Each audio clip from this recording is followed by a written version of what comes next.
Completion tracking and restricted access.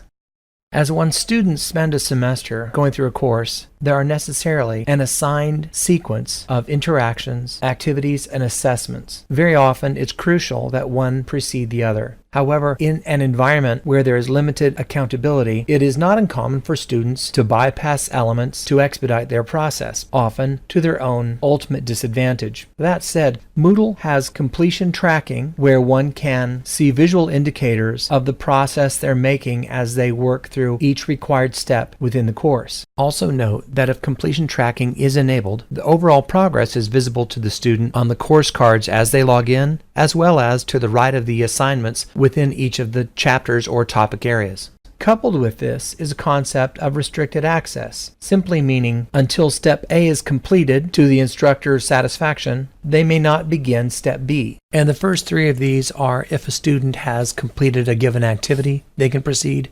If a certain date has occurred, they can proceed, or if they've gotten the required grade on a specific activity, they may proceed. And this goes on through the course, and instructors can dictate what those steps are and what will best complement the learning sequence.